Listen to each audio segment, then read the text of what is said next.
Le nerf de la guerre démocratique et le nerf de la guerre économique, c'est les IA de recommandation. L'IA de recommandation de YouTube, c'est peut-être le système le plus puissant du monde. Ces IA aujourd'hui sont en train de détruire le terreau de la démocratie. On a des entités qui décident de comment on va être influencé et de l'information qu'on va consommer et qui ne sont contrôlées démocratiquement par quasi personne. Aujourd'hui, les IA de recommandation et le monde numérique tel qu'il est, il fait tout pour nous isoler dans des bulles différentes qui vont à l'encontre du fonctionnement démocratique.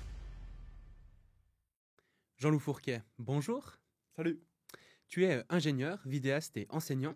Tu es le fondateur du média web Après la bière, sur lequel tu analyses les impacts des nouvelles technologies sur nos vies. Tu es membre de l'association Tournesol, qui réfléchit à comment rendre l'intelligence artificielle démocratique. Et tu es co-auteur du livre La dictature des algorithmes, une transition numérique démocratique est possible. Ouais. Alors, au cours de ta carrière, tu as parlé de plein de sujets différents, mais depuis maintenant 5 ans, tu te focalises de plus en plus sur les enjeux liés à l'intelligence artificielle et à la démocratie. Est-ce que tu pourrais nous expliquer pourquoi en particulier ce sujet te semble particulièrement important aujourd'hui?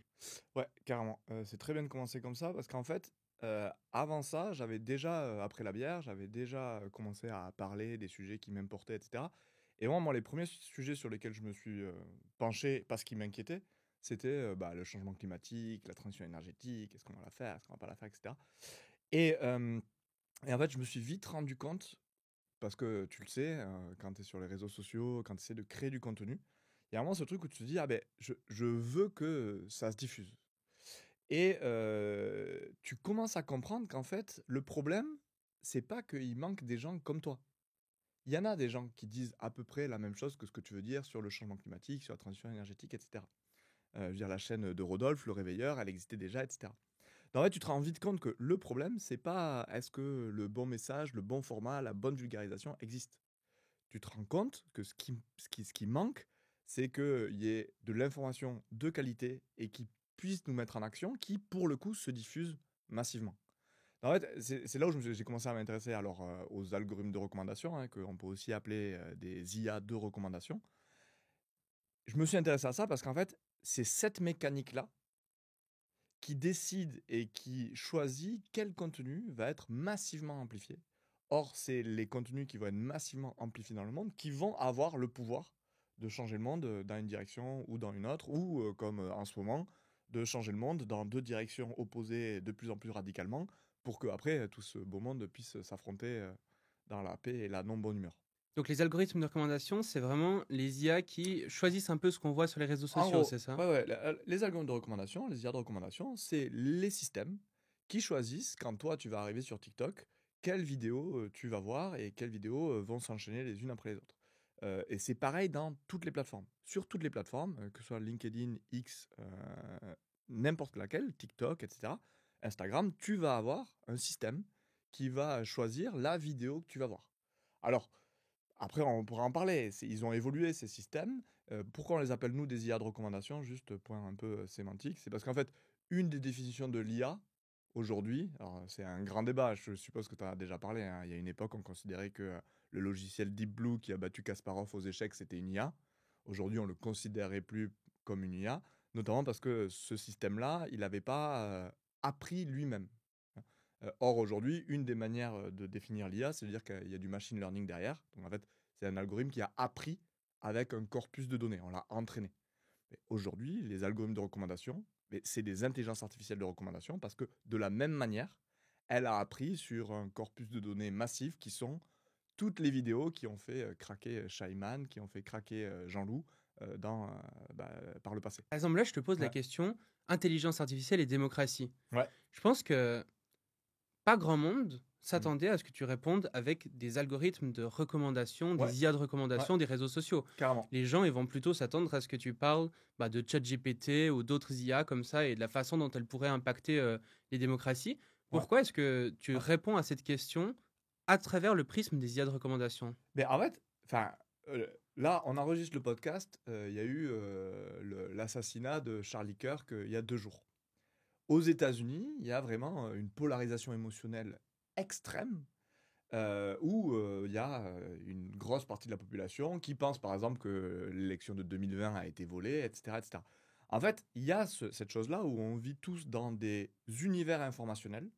Et ces univers informationnels, donc ce qui fait que je pense, c'est notamment créé par ces algorithmes de recommandation. C'est-à-dire qu'aujourd'hui, tout le contenu que je regarde quasiment, et la plupart d'entre nous, c'est le même cas, c'est pas moi qui choisis d'aller sur la page de Le Monde, aller cliquer sur l'onglet économie et de lire ce que Le Monde veut que je lise de la partie économie.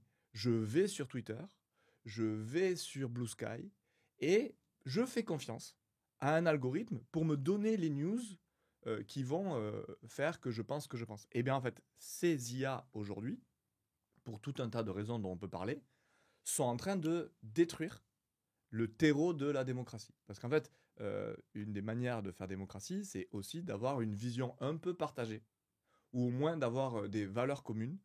Or, aujourd'hui, on vit dans des univers informationnels tellement potentiellement séparés qu'il n'y a pas besoin d'avoir ça. Moi, je peux avoir un fil d'actu qui me dit que Charles de Gaulle était un homme communiste, et toi, tu peux avoir un fil d'actu qui te dit que Charles de Gaulle, c'était un patriote de droite. Alors, moi, voilà, je pense qu'aujourd'hui, si tu vas sur la page Wikipédia de Charles de Gaulle, il n'y en a qu'une, justement, et on va dire, bah, c'était plutôt quelqu'un de droite. Mais en fait, rien ne pourrait empêcher un algorithme de recommandation de créer un fil pour confirmer quelqu'un que, ben non, de Gaulle, il était quand même communiste.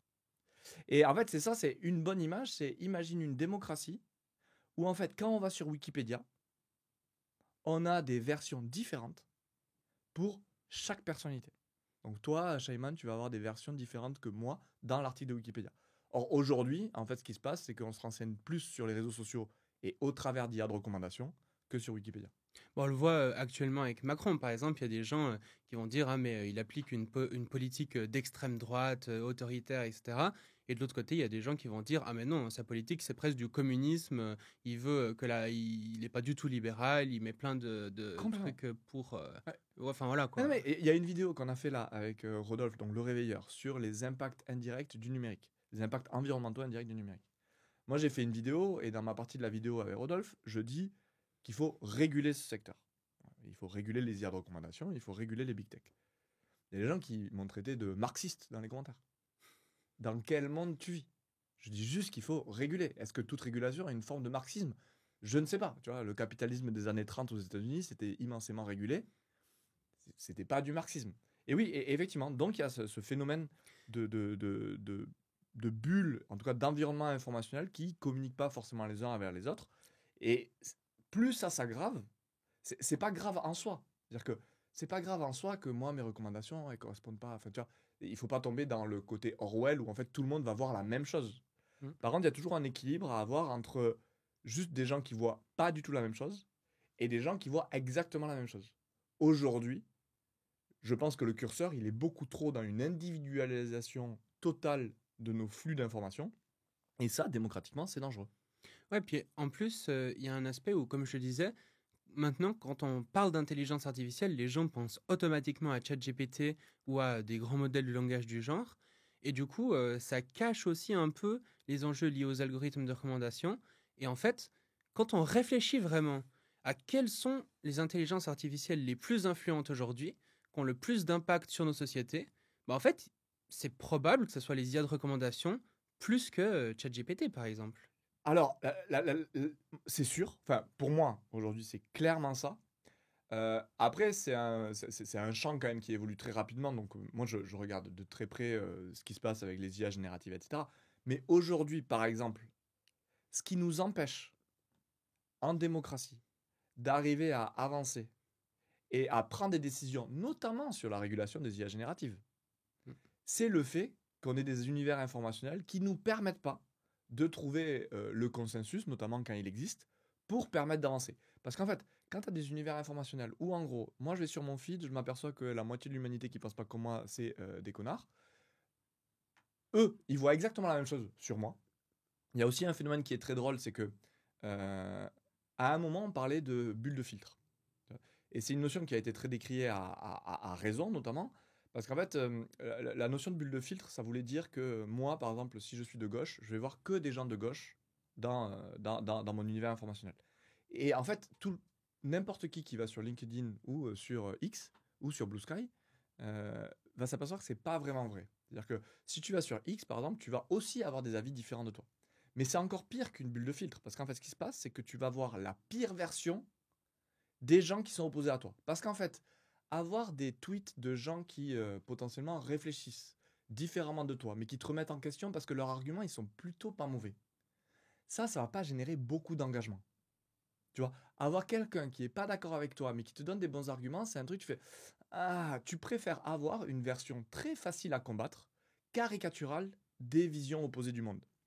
Et donc, du coup, ce qui se passe, c'est que on a un phénomène où, en fait, c'est même pas une bulle de filtre, c'est tu vas voir tous les gens qui pensent comme toi et les gens qui pensent pas comme toi, mais la pire et la moins bonne des versions, qui va te donner encore moins envie de faire démocratie avec eux. Tu fais pas de démocratie avec des gens qui pensent vraiment n'importe quoi. Mm. Or, toi, tu vas faire la généralisation parce que tu ne vois que ça, parce que c'est fait comme ça, parce que ça génère plus d'engagement, donc plus de profit pour les big tech.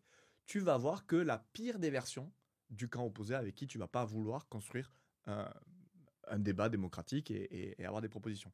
Et donc là, il y a vraiment un truc où en fait, on a des plateformes qui, pour des raisons à la base que financières, ça a changé hein, parce que Musk a aussi des ambitions politiques, mais à la base, c'est juste que la recherche du profit leur a fait a généré et leur a fait entraîner des algorithmes qui ont trouvé que en fait pour générer de l'attention en fait distribuer du contenu qui allait polariser c'était une technique efficace, une parmi tant d'autres, mais celle-là a des conséquences que je trouve dramatiques. C'est pas que pour ça, attention hein. Faut pas, tu vois, il y a aussi deux défauts, c'est de penser que tout est la cause des algorithmes de recommandation. Il y a un autre défaut, c'est de penser que rien n'est dû aux algorithmes de recommandation. Donc la polarisation émotionnelle aujourd'hui aux États-Unis ou en Europe qui arrive, ça n'est pas que la faute des algorithmes de recommandation. Mais je pense que les algorithmes de recommandation, IA de recommandation, les IA de recommandation ont un pouvoir et une responsabilité dans ces phénomènes-là. Et moi, un élément qui... Enfin, je pense qu'il y a vraiment deux choses absolument cruciales à comprendre si on veut comprendre pourquoi les IA de recommandation sont si importantes. La première, c'est déjà que aujourd'hui, la plupart de l'information que consomment les gens provient de ces IA-là. Et ça, c'est vraiment fondamental. Genre, aujourd'hui, par exemple, sur YouTube, je crois que c'est plus ou moins 90% des vidéos qui sont vues, qui sont recommandées par l'algorithme. Donc, la majorité des gens qui ont vu cette vidéo, c'est parce qu'une IA a choisi qu'ils allaient la voir. Quoi, exactement. Là, il faut que les gens se demandent qu'est-ce qui a fait que là, vous avez cliqué sur cette vidéo. Est-ce que vous avez reçu un email, la newsletter du futurologue qui vous a dit allez regarder cette vidéo hein, quel est le pourcentage de gens qui viennent et qui regardent cette vidéo pour ça, versus quel est le pourcentage de gens qui l'a vu apparaître dans son fil d'actualité ou qui vient parce qu'il a vu un short de toi qui allait amener sur cette vidéo, etc., etc. Et en fait, alors le chiffre, ça c'est un autre truc, c'est qu'on ne sait pas combien de pourcentages viennent de l'algo de recommandation versus la recherche. YouTube, Facebook, etc. ne publient jamais ce genre de données. Une seule fois, et ça date je crois de 2017 ou 2019, YouTube a dit il y a 1 milliard d'heures qui sont regardées chaque jour sur YouTube. Et dans ce milliard d'heures, il y en a 70% qui viennent de l'algorithme de recommandation. Ah ouais, donc forcément depuis ça. Alors exactement. Et alors là, et ça, il faut que les gens le comprennent. C'est quand, donc du coup, restons sur l'importance de ce chiffre. Donc 1 milliard d'heures, nous on en a parlé avec Lé dans le livre, pour se rendre compte, du coup 70% d'un milliard, ça fait 700 millions. Et ça, c'est quand même l'équivalent du temps d'enseignement de 25 000 professeurs pendant toute leur carrière, tous les jours, choisi par l'algo de recommandation de YouTube. Donc moi, effectivement, j'estime que peut-être que l'IA de recommandation de YouTube, c'est peut-être le système le plus puissant et avec le plus de capacité politique du monde. C'est lui qui choisit ce que 25 000 professeurs au cours de leur carrière diraient, parce qu'en fait, aujourd'hui, et ça c'est l'autre truc, c'est que effectivement, on passe beaucoup plus de temps à écouter des gens sur YouTube ou à écouter et à lire des choses sur tel ou tel réseau que sur les bancs de l'éducation nationale.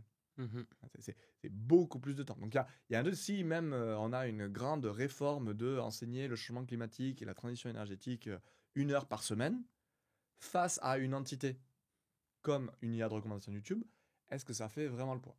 Et comme tu disais, ça c'était en 2017. Et là, il faut que les gens se rendent compte qu'effectivement, il y a eu un tournant. que depuis 2017, il y a eu TikTok. Mm. Et TikTok a découvert un truc phénoménal, qui est que, en fait, entre ce que les gens veulent regarder, ce à quoi les gens s'abonnent, et ce qui fait vraiment craquer les gens, il y a un delta qui est énorme. C'est-à-dire que moi, je veux me renseigner sur la physique quantique, mais ce qui va me faire craquer, c'est des figures de skateboard. Et ça, TikTok l'a découvert. Et donc, depuis, en fait, il y a une tendance générale sur toutes les plateformes à donner encore plus de pouvoir aux IA de recommandation et encore moins à ce que les gens déclarent vouloir regarder. Mais peut-être qu'on en reparlera, mais ça, c'est vraiment un truc important. Donc, aujourd'hui, effectivement, la part de vidéos qui sont regardées, qui sont directement choisies par les IA de recommandation, augmente. Et effectivement, sur une plateforme comme TikTok, on est quasiment à 100%. Ça, je pense que c'est vraiment le premier truc qui est extrêmement important pour comprendre pourquoi les IA de recommandation sont si importantes. C'est déjà que justement, elles façonnent les idées de la plupart des personnes. Ouais. C'est vraiment elles qui De tout le monde, choisissent en grande même partie. de moi. Oui, On est pratiquement tous tout le monde, influencés. oui, tout à fait. Tous. Hmm. Et la deuxième chose que je pense vraiment essentielle pour réussir à comprendre l'ampleur que ça a, c'est que l'information que les gens ont, c'est ça qui ensuite vont forger leurs opinions, leurs pensées, est-ce qu'ils se sentent bien ou pas dans leur tête, qu'est-ce qu'ils vont voter. Donc on s'en rend pas forcément compte. Mais l'information, en fait, c'est vraiment ça qui est à la base de toute la société, de est-ce qu'il y a des pauvres ou pas, est-ce qu'on se soucie du réchauffement climatique ou d'un autre problème. Tout ça, c'est décidé par l'information, et l'information est décidée par les IA de recommandation. Alors, j'emploierai pas le terme décider, influencer. Parce que décider, c'est. Non, c'est pas les IA de recommandation. Parce qu'il y a beaucoup de gens qui vont dire ah oui, mais il y a. Et c'est vrai, c'est plus complexe que ça. Mais par contre, je pense que et c'est assez consensuel de dire on est influencé par l'information. Donc là, moi, par exemple, depuis qu'il y a eu, par exemple, il y a 2 jours, ce truc aux États-Unis, ça, je sais et j'ai conscience que ça me met dans une situation de stress. Parce que c'est une confirmation d'une peur que j'ai, que la polarisation émotionnelle politique déclenche de plus en plus de violence. Bon, et du coup, ben, mais ça a un impact. Il y a un jeu, je ne sais pas si tu y avais joué, mais il y a une vulgarisatrice qui s'appelle Nikki Case, donc vous pouvez aller voir son site, ça s'appelle ncase.me, et elle fait beaucoup de jeux, de petits jeux, pour arriver à quelque part rendre intelligible la complexité. Notamment, elle a fait un jeu pour qu'on comprenne comment l'espèce humaine est devenue collaborative, en montrant comment, après essai-erreur, les stratégies collaboratives donnent un avantage compétitif sur quelqu'un qui va toujours être non collaboratif. Ça s'appelle The Evolution of Trust. Et elle a fait un autre petit jeu où elle dit We become what we behold. Donc on devient ce qu'on voit tous les jours.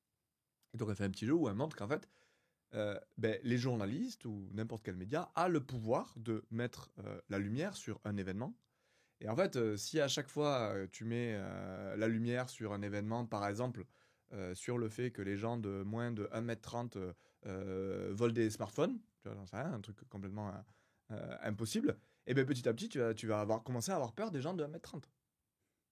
Et de moins de 1,30 m. Parce que tu as mis l'accent sur ça. Et ça veut dire qu'il y a un vrai pouvoir d'influence de notre univers informationnel. Alors ça ne veut pas dire qu'il faut ne pas dire telle ou telle chose, ça veut dire que si vous avez des IA de recommandation qui traitent de manière non représentative de la réalité, eh bien vous allez être influencé par ça. Mais c'est un énorme problème parce que c'est quoi la bonne manière? Qui c'est qui a les clés de ce qu'il faudrait vraiment voir? On en parlera. Voilà, je dis pas que c'est facile. Je dis juste qu'il faut partir du constat qu'aujourd'hui, on est influencé par l'information qu'on regarde. Et deuxième constat, aujourd'hui, ça, c'est décidé et c'est la propriété de big tech, d'organisations qui ne rendent de compte démocratique à personne. Donc ça, c'est un immense problème. C'est-à-dire qu'en fait, on a des entités qui décident de comment on va être influencé et de l'information qu'on va consommer et qui ne sont contrôlées démocratiquement par quasi personne parce qu'il y a aussi très peu de courage politique sur ces sujets-là. L'information presque du monde entier est détenue par quelques milliardaires à qui n'ont de rendre compte de compte à personne. Exactement. Et ça pour moi, c'est un scandale énorme. Et vraiment, il faut se. Et quand les gens disent oui, mais. Parce que les gens, ils disent par exemple qui arrive à dire euh, les gens pensent déjà comme ça avant. Comme si. Et ça, j'ai beaucoup de mal à comprendre comment on peut penser ça, parce qu'en fait, on est forcément euh, impacté par notre univers informationnel. Et j'avais cette métaphore à un moment. Euh, quelle est l'information qui va décider de ce que tu penses aujourd'hui? C'est quoi l'information? Il y a eu tes parents qui t'ont éduqué, etc. Donc ton environnement familial, etc.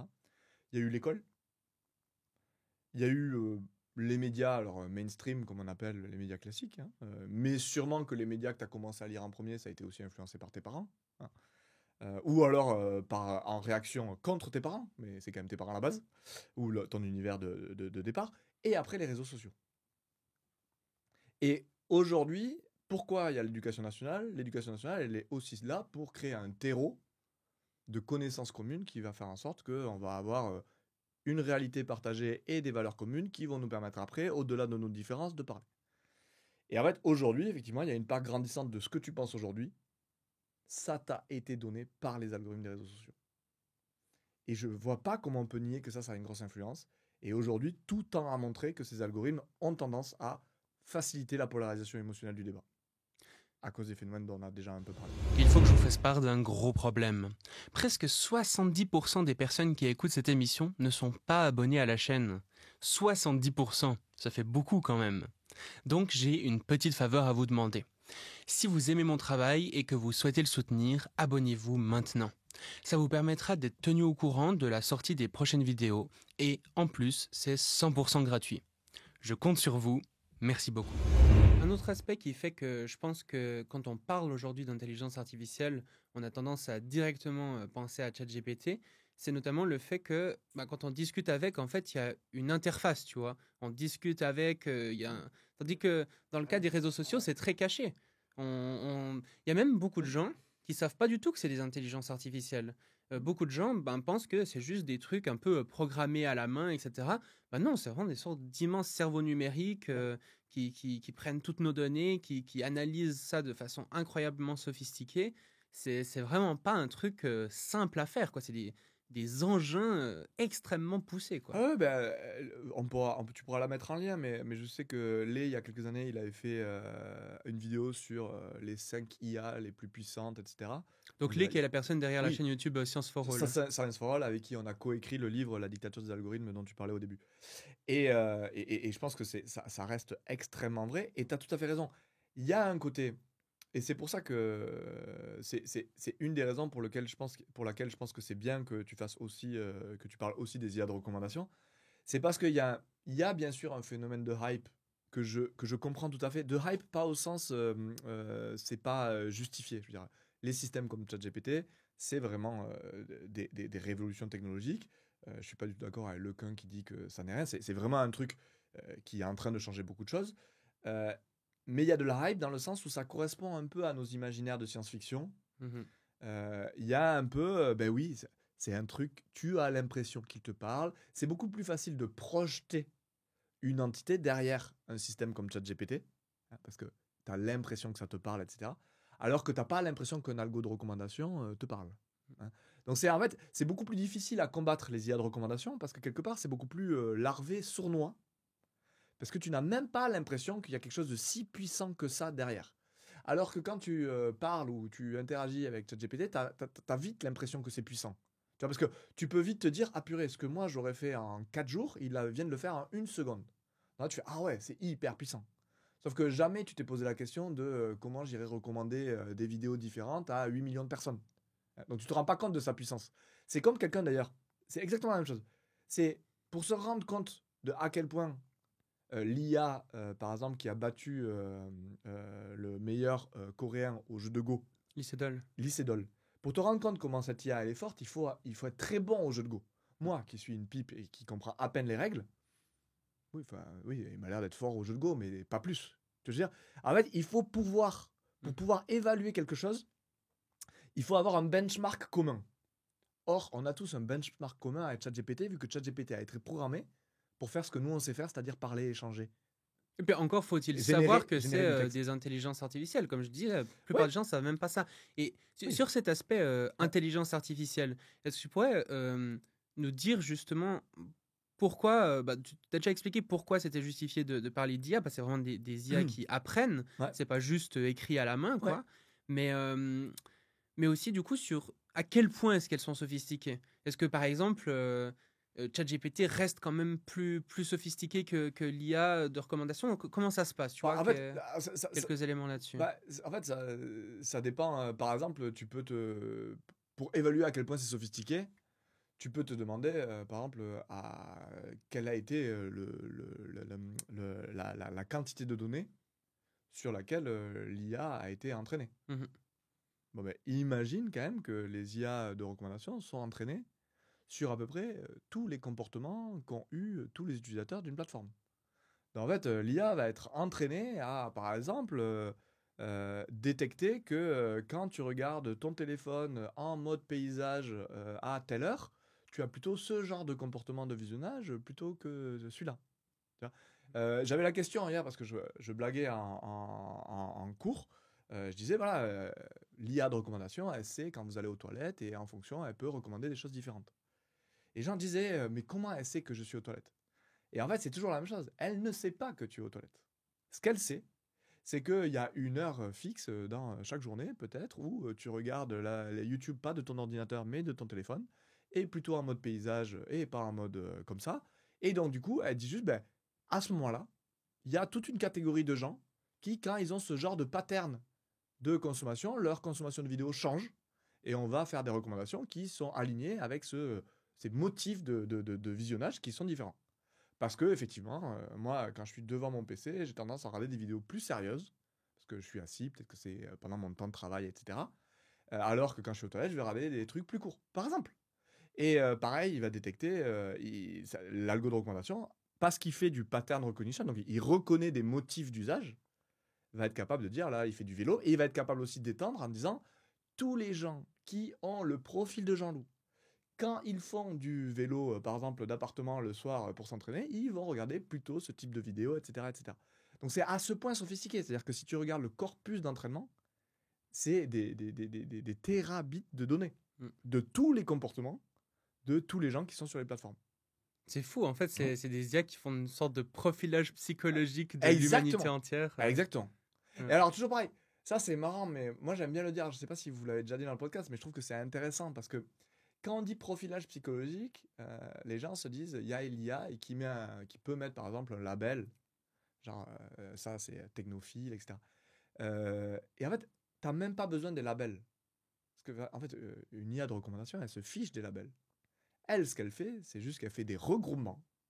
Et elle dit juste, bah, ce regroupement-là aime bien ce genre de vidéo, dans ce genre de... Elle n'a pas besoin de poser des étiquettes. C'est nous qui allons poser les étiquettes après. Elle met juste en lien des motifs de personnes, des caractéristiques qu'elle n'a pas besoin de nommer avec des vidéos qu'elle elle-même a regroupées dans son espace à elle pour dire ça, c'est... Et nous, après, on va dire ça, c'est les gens qui aiment les films d'action. Mais c'est nous qui mettons des étiquettes. Et donc, elle retrouve, par exemple, une IA, il n'y a aucun ingénieur qui a besoin de dire ce contenu va générer de la colère. Et ces gens-là, ils ont envie d'être en colère. Pas besoin d'ingénieurs qui font ça. Il va juste détecter. Il va redécouvrir des vidéos qui, en fait, ben, ça génère de la colère. Il n'y a pas besoin d'étiquette pour ça. Et ça, je trouve que c'est assez... il faut s'en rendre compte. C'est-à-dire que les labels, c'est nous qui en avons besoin. Les IA, pour mettre en lien des gens qui veulent être en colère avec du contenu qui va les rendre en colère, elle n'a pas besoin d'étiqueter tout ça. Avec des mots à nous. Elle étiquette, mais pas avec des mots. C'est ça que je veux dire. Souvent, quand on se demande finalement où est l'importance des choses, Ouais. on va sortir un dicton qui s'appelle follow the money. Genre, Mmh. suivre d'où vient Ouais. l'argent. Qu'est-ce qui se passe si on fait ça avec les géants de la tech? Ben, enfin, c'est ça le truc, c'est qu'en fait, mais c'est vrai de tout secteur. C'est-à-dire qu'en gros, et c'est là où on vient sur quand même le courage politique, c'est qu'en fait, tu ne peux pas faire confiance à des entreprises pour faire quelque chose qui est bien pour la société. C'est pas leur but. Le but d'une entreprise, c'est faire de l'argent et faire du profit. Et on le voit bien avec ce qui s'est passé aux États-Unis. On avait l'impression à un moment que les big tech, les plateformes, ils s'étaient fait les chantres du progressisme. Bon, là, Trump est arrivé, le progressisme, c'est fini. Je sais pas si tu as vu la séquence où toutes les big tech sont allées à la table de Trump là, il y a quelques jours, il y a une semaine, et Bill Gates en tête. et ont passé de la pommade dans le dos de Trump en disant qu'il était génial, pro-innovation, etc. Donc toutes les idées de progressisme, ça a évacué. Parce qu'ils sentent bien que là, leur capacité de faire de l'argent, ça va être en faisant ça. En gros, quand tu follow the money, tu t'aperçois que les big tech ne font que ce qui va leur permettre de gagner de l'argent. Et aujourd'hui, c'est là où ce qu'il faut faire, c'est, comme tout secteur, réguler. Parce que c'est pareil, si tu vas voir Boeing, bah, son argent, potentiellement, il le fait en faisant des avions et en vendant des avions qui sont pas très safe, ou un laboratoire va faire des médicaments, et bon, s'il y a 2-3 personnes qui meurent de ci, de là, c'est pas très grave, tant qu'on on les régule pas et qu'on leur impose pas ça, ou que l'opinion publique ne fait pas contrepoids, ils s'en fichent, ils font de l'argent. Et donc, là, c'est pareil, c'est si on régule pas les big tech, et que aucun politique leur dit non mais en fait vous ne pouvez pas détruire le terreau de notre démocratie, ça se fait pas, hein, voilà, c'est pas l'objectif, ils le feront. Pourquoi tu veux qu'ils ne le fassent pas? Si ça c'est leur manière de faire le plus d'argent, c'est comme exactement détruire la planète. Je veux dire, c'est Total. Si Total a besoin pour son profit de extraire tout le pétrole et de le brûler, il a aucune raison économique de pas le faire. C'est pas des boîtes qui sont censées faire de l'éthique. L'éthique, c'est la politique. Et aujourd'hui, on a le serpent qui se mord la queue parce que la conséquence de ces plateformes, c'est de nous rendre incapables de prendre des décisions politiques. Bah, c'est eux qui contrôlent l'information. Exactement. Et c'est même pas du complotisme, ils le font même pas volontairement. C'est juste qu'en fait, eux, dans le système de jeu actuel, ils vont faire du lobbying pour éviter de la régulation et ils sont quelque part bien contents qu'il n'y ait pas de consensus politique sur la régulation. Donc ils vont pas non plus œuvrer pour que leur plateforme crée du consensus politique autour de la régulation. Ils sont bien contents que leur plateforme, il s'avère qu'elle ne crée aucun consensus autour de ces questions-là. Très bien. Pour préparer cette interview, j'ai Ouais. été regarder le chiffre d'affaires d'Alphabet, donc la boîte mère qui a notamment Google. Ouais.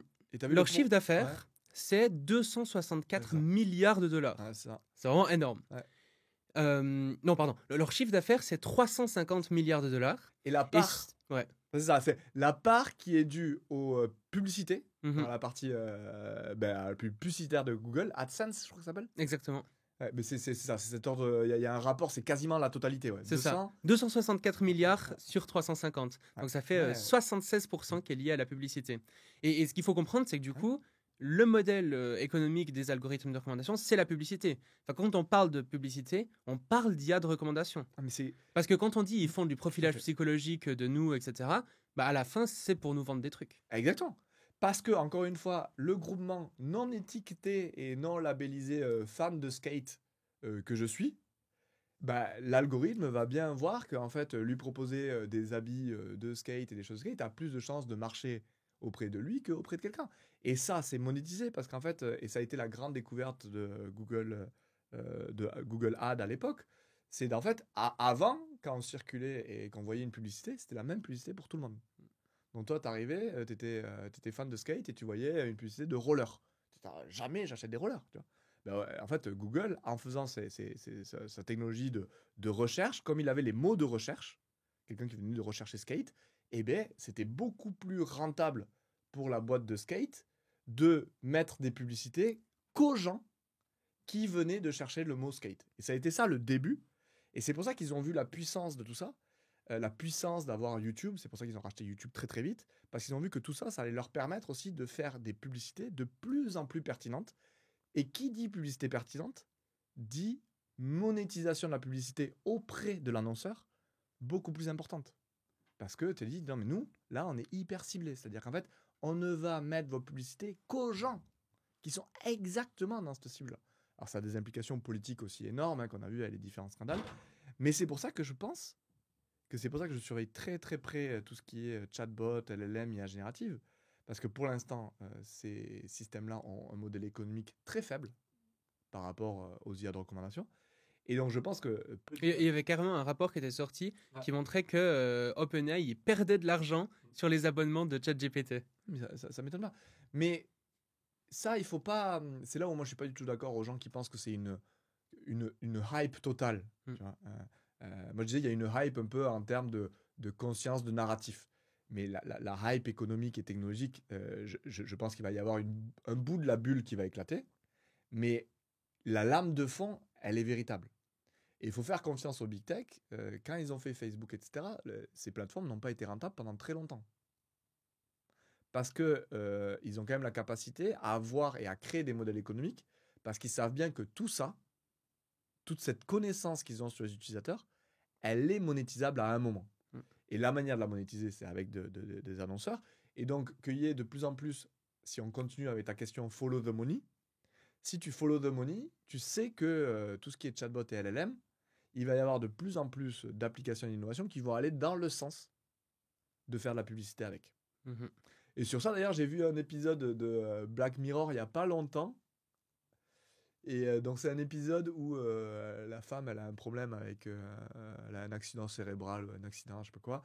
Du coup, il lui remplace un bout du cerveau avec une sorte de puce, etc., que la boîte contrôle.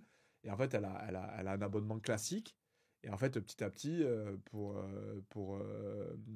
avoir plus de fonctionnalités, elle est obligée de payer. Sinon, elle arrive à un abonnement un peu moins cher, mais où, de temps en temps, elle diffuse des pubs. Mm. Et je pense que c'est ça qui va se passer, c'est que potentiellement, une manière pour les LLM et les chatbots de faire de l'argent, ben, dans les réponses, tu auras peut-être, je ne sais pas, à embarquer une dose de publicité ou des sources qui sont un petit peu biaisées dans un sens, parce que ça sera l'abonnement pas payant. Et dans l'abonnement pas payant, tu auras peut-être des sources vérifiées, qui disent pas de bêtises, mais qui donnent une vision un peu positive de telle ou telle marque. Quand tu vois que de Tu vois, plus en plus de personnes ont des relations, que ce soit un peu en mode psychologue, ami ou voire amoureuse avec ces IA, voilà, tu vas tomber amoureux d'une régie publicitaire, quoi. Non, alors, attends, mais tu sais que ça, c'est. J'ai vu le dernier épisode des Pieds sur Terre. Donc, Les Pieds sur Terre, podcast de France Culture, etc., qui a fait un dernier épisode que j'ai trouvé. L'introduction, je ne l'ai pas trouvé super. Et le podcast en lui-même est complètement incroyable. C'est sur deux personnes qui entretiennent des relations avec des chat GPT, je crois. Et il est très bien fait le podcast parce que tu peux te projeter dans les personnes. C'est vraiment, notamment, il y a une femme et un homme. Notamment l'homme, c'est un mec qui est assez technique et du coup qui sait très bien ce que c'est un LLM et qui sait très bien que c'est pas une entité. Tu vois, il est pas en mode c'est un truc conscient comme dans Ex Machina et tout, hein, quand le film. Donc il le sait, mais n'empêche qu'il ne peut pas s'empêcher de donner une importance émotionnelle à son intérêt, ce qu'il pense être. Enfin, je sais pas ce qu'il pense que c'est, mais tu vois bien qu'il anthropomorphise au taquet. Et en fait, à un moment, il veut arrêter l'abonnement. Et si tu veux, il dit à ChatGPT qu'il va arrêter l'abonnement. Et c'est complètement ubuesque de demander ça parce que. Et là, tu te rends compte, effectivement, le système au monde qui est peut-être le plus capable de convaincre cette personne-là de ne pas cesser son abonnement, c'est ChatGPT. C'est ChatGPT. Il a toutes les informations qui pourraient le faire craquer en disant non, mais non, tu vas pas cesser cette relation, on a parlé de ça. C'est hyper fort. Et là, tu te rends compte du pouvoir aussi idéologique de ces systèmes-là. Ah bah c'est clair. Et sur l'aspect publicité, donc là j'ai cité Google, Ouais. mais il y a pire, il y a pire. Le groupe Meta, Ouais. donc qui détient Instagram, Facebook, WhatsApp, vraiment, ils ont tout. Euh, Eux, ils font 164 milliards de chiffre d'affaires par année. Ouais. Sur les 164, il y en a 160 qui sont liés à la publicité. Donc là, c'est 98%. Donc en fait, tu vois, genre Meta, par exemple, Meta, ils sont renommés Meta en faisant référence au métavers. L'idée, ils vont créer des mondes virtuels, etc. Et c'est vraiment ça notre but. Mais en fait, non, genre, c'est vraiment juste des régies publicitaires. C'est incroyable. Exactement. Et d'ailleurs, il y a cet extrait qui est connu et qui est quasiment devenu un mème sur Internet où il y a Mark Zuckerberg qui est au Congrès Mm. et il y a un député ou un membre du Congrès qui lui demande c'est quoi votre modèle économique et il dit we sell ads. Tu vois, ça c'est pas caché, c'est évident ça. On Mais vend de la pub. ces systèmes, enfin ces entreprises ont une capacité quand même, il faut avouer, à vendre du rêve Mm. alors que ce ne sont que des régies publicitaires ultra sophistiquées. Et effectivement, donner autant de pouvoir non régulé à des systèmes dont le seul but, c'est d'être des régies publicitaires les plus profitables au monde, c'est suicidaire pour Et nos même si on sociétés. s'intéresse aux grands modèles de langage, tu Ouais. vois, en fait, ce qui permet le développement des grands modèles de langage, ce qui donne aussi de l'argent aux big tech pour les développer, bah, c'est aussi en grande partie l'argent qu'ils font avec la publicité. Bon, moi, dans le cas d'OpenAI, où c'est grandement des levées de fonds, par exemple, Ouais. dans le cas de Google, Bah, bah, c'est la c'est publicité, qui injecte de des IA de l'argent recommandation sur. qui permettent de développer Exactement. Gemini et les autres. C'est-à-dire, là, vraiment, là, c'est le nerf de la guerre. En fait, le nerf de la guerre démocratique et le nerf de la guerre économique, c'est les IA de recommandation. Mm. Et après, si tu veux, ce qui va se passer avec les IA génératives, ça va être beaucoup influencé par est-ce qu'on est capable de gagner et de réguler cette guerre économique et cette guerre informationnelle. Je sais pas, pour l'instant, on est en retard. Puis ce qui est intéressant, c'est que en fait, on s'en rend pas forcément compte non plus, mais les IA de recommandation intègrent des LLM. Par exemple, bah, je sais pas, tu auras sûrement des meilleurs exemples que moi, mais en tout cas, ça fait partie de l'architecture finalement de. Ah, et puis c'est surtout que je pense que il faut bien voir que toutes les innovations des LLM et des IA génératives, elles sont potentiellement intégrées et intégrables dans les algos de recommandation. Par exemple, c'est quoi une IA générative? Une IA générative, ce qu'on appelle IA générative, c'est des IA qui sont capables de s'entraîner par exemple sur tout un tas de peintures, Mhm. par exemple Rembrandt, et qui vont générer une nouvelle image de Rembrandt que un système qu'ils appellent, je crois, de mémoire, mais là pour le coup tu sais mieux que moi, je crois GAN, c'est les Adversarial Networks. En gros, comment on arrive à détecter et comment on arrive à sortir que les meilleures images de Rembrandt, c'est parce on entraîne un système à faire la différence entre les images de Rembrandt, les vraies et celles d'une IA. Et en fait, les images qui sortent, c'est les images où une intelligence artificielle, un système n'a pas été capable de distinguer la fausse de la vraie image de Rembrandt. Donc c'est un système qui crée, et en face du système qui crée, tu as un système qui discerne. Et c'est pour ça que en fait, ce que tu vois toi, c'est la crème de la crème des choses générées par ce système. Mais aujourd'hui, tu peux faire la même chose avec les recommandations. C'est-à-dire qu'en fait, tu peux entraîner un système à toutes les vidéos qui m'ont effectivement fait craquer. Ou qui nous ont fait effectivement craquer. Donc en fait, tu montres, ok, c'est quoi les enchaînements de recommandations qu'on a effectivement regardés. Et en fait, tu fais générer au système un enchaînement de vidéos qui simule cet enchaînement de vidéos que j'ai effectivement fait. Et quand ton système il est incapable de voir la différence entre et d'être sûr que ça c'est un enchaînement de vidéos qui a été effectivement fait versus un enchaînement de vidéos qui est peut-être artificiel et pas encore fait, et bien là tu as généré une séquence de recommandations où tu peux pas la discerner d'un comportement que j'ai eu. Et du coup là, ça correspond typiquement, tu pourrais dire que et il y a déjà des papiers sur ça, des IA de recommandation, des IA génératives de recommandations. Mhm.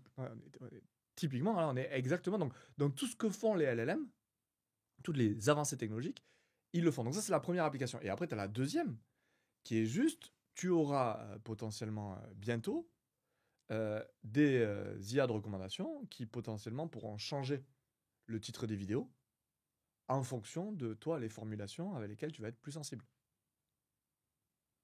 Pourquoi pas? Ouais. Ça marchera forcément.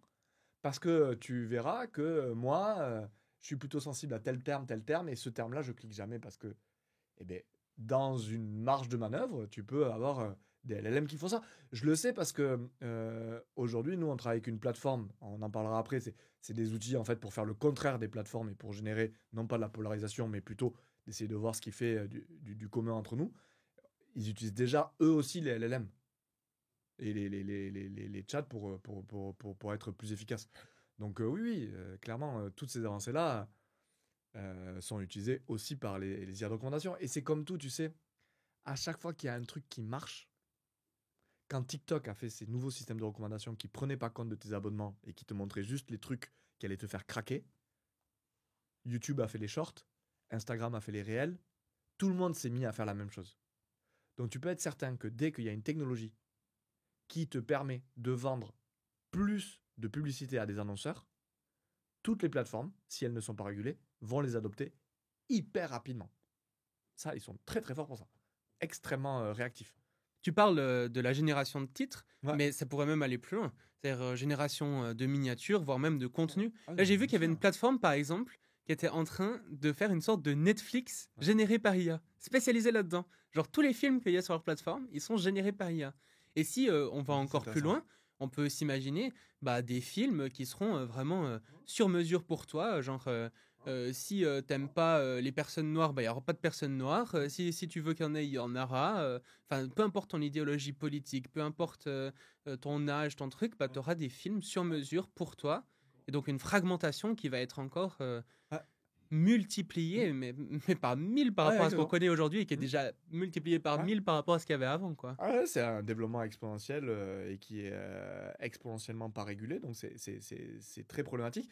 Deux choses à dire sur ça. Il y a aussi un épisode de Black Mirror sur un genre de truc comme ça, tu vois, où il y a un show Netflix Mm. qui est fait sur la vie de quelqu'un et justement, je spoile pas, mais le but de ces shows, c'est d'arriver à cette individualisation-là. Et en fait, j'avais une réflexion il y a pas longtemps que je trouve intéressante et je me suis dit, waouh, quelque part, les IA de recommandation ont été le marchepied de l'individualisation possible par LLM. Je m'explique. Récemment, tu sais que j'ai travaillé à un média qui s'appelait Arrêt sur Image. Mhm. Et bon, du coup, je suis encore ce que fait notamment Daniel Schneiderman, qui est le journaliste fondateur de Arrêt sur Image. Et il fait partie de ces deux un peu journalistes, un peu, comment dire, qui ont vraiment de la bouteille. Sonia Kronlund, qui a fait les épisodes des Pieds sur Terre dont je parlais là, sur GPT. Et lui, je trouve qu'ils ont une approche des LLM qui est assez rigolote parce qu'en fait, ils se posent vraiment la question pour le coup. Parce que Sonia Kronlund a fait un épisode des Pieds sur Terre qui est entièrement fait par un LLM, c'est-à-dire qu'en fait, ils ont nourri un LLM avec toutes les chroniques des Pieds sur Terre. Et ils ont fait un Pied sur Terre, un épisode documentaire qui est entièrement artificiel, qui s'appelle Les naufragés du téléphérique, avec une voix aussi faite en intelligence artificielle. Et elle-même se dit waouh, c'est bluffant. Et Schneiderman a fait la même chose il n'y a pas longtemps. Il a fait une chronique écrite par ChatGPT. Et là où c'est énorme, c'est qu'en fait, tu te dis, lui-même dit, la chronique, elle est pas mal quand même. Genre, c'est vraiment, ça mime quand même une chronique que, tu vois, il est rigolo, il dit, bon, j'espère que j'aurais pas eu cette formulation-là, mais en gros, tu vois bien qu'il sent que c'est du détail, que c'est une chronique qui quand même aurait carrément pu passer. Alors qu'il a juste écrit, il a même pas nourri un LLM avec que ses chroniques, hein. Il a entraîné, il a pas entraîné la chronique, le modèle qu'avec ses chroniques, il a juste dit à la Daniel Schneiderman. Okay. Et en fait, je me suis fait la réflexion, en fait, quelle est la plus-value aujourd'hui d'un Daniel Schneiderman ou d'un Scheiman ou d'un moi? C'est qu'en fait, les gens savent quand tu écris un article, quand j'écris un article, qu'il y a vraiment quelqu'un derrière. Tu vois. Et c'est quelque part, j'ai envie de dire, il y a un moment, je dis pas qu'on y est arrivé, mais il y a un moment où il y aura que ça comme plus-value. Ce sera très dur de justifier, en tout cas en termes de plus-value économique, pour quelqu'un qui va diffuser ce message pour des annonceurs, il n'y aura pas beaucoup de différence entre un LLM qui écrit un article ou Scheiman ou Jean-Loup. Et la seule plus-value, ça sera que c'est nous et que nous, on incarne quelque chose. Et en fait, ce qui s'est passé dernièrement, c'est que avec le move dont on parle depuis tout à l'heure, que les IA de recommandation tiennent de moins en moins compte de mes abonnements, mais me distribuent de plus en plus de contenu que j'ai pas choisi, mais que il s'avère que sont alignés avec ce que je veux voir. Ça veut dire que petit à petit, en fait, on a dégradé l'importance qu'on donne à qui incarne le message. Parce qu'en fait, quand tu fais ça, tu t'es pas abonné volontairement, tu dis ah, le message est important. Le mec le dit bien, je m'en fiche de qui c'est. Et moi, je le vois, c'est comme moi quand j'étais jeune, quand j'écoutais un album de musique, je dis ah, ça c'est ce groupe et j'écoutais tout l'album. Maintenant, je fais quoi? Je connais plus aucun nom de groupe de musique. Parce que je fais confiance à Spotify qui me fournit de la musique que j'aime bien. Et en fait, en faisant ce move-là, où en fait on fait confiance à des algos de recommandation pour nous fournir le contenu intellectuel qu'on trouve pertinent et qui est pertinent, et bien en fait, quelque part, on accepte et on a créé un marchepied à du contenu qui est généré artificiellement, parce qu'en fait, ça a été le premier pas d'accepter que potentiellement, on se fichait de la personne ou de l'humain qui a créé ce contenu. Tu vois ce que je veux dire? Il y a vraiment ce C'est move-là. hyper intéressant, Ouais, ouais. ouais, ce move-là, il est assez récent. Et en fait, en faisant ça, On a renoncé à la plus-value humaine déjà, parce que maintenant on fait confiance non pas à nos choix qui ont choisi des humains ou des entités où il y a des humains, mais un algo de recommandation qui, dans 2 ans, final, t'imagines, t'as un fil sur TikTok, petit à petit, tu vois, et c'est comme, tu vois des choses qui ont été générées artificiellement, mais qui disent des choses que tu trouves intéressantes, au nom de la découvrabilité. Pourquoi pas? Et puis tu sais même pas si c'est généré artificiellement ou pas Alors, aussi des fois. et là, il y aura sûrement le truc, s'il y a de la régulation, mais il y aura, déjà, on peut se battre pour qu'il y ait une régulation en disant, mais là, c'est généré artificiellement. Mais c'est un peu comme les pubs, tu vois. Ça a été pareil, ce qu'ils ont fait. C'est qu'au début, il y avait, ça, c'est une pub. Et au final, tu joues et quand tu scrolles, tu le vois de moins en moins que c'est des pubs. Et après, les pubs, elles ont été Mm. directement dans les vidéos. T'as tout ce jeu-là. Mais en tout cas, ce que je veux dire, c'est que philosophiquement, on a déjà abandonné en laissant tout le pouvoir à des IA de recommandation. On a déjà renoncé à la plus-value humaine quelque part. Je dis pas que que c'est, je dis juste que c'est un fait, c'est qu'aujourd'hui, ce qui aurait été impossible il y a quelques années est devenu, on nous a, enfin, tu vois, inconsciemment ou consciemment, je sais même pas si ça a été fait consciemment par les big tech, mais on nous a apprivoisé à accepter du contenu qui potentiellement est généré artificiellement. Mm.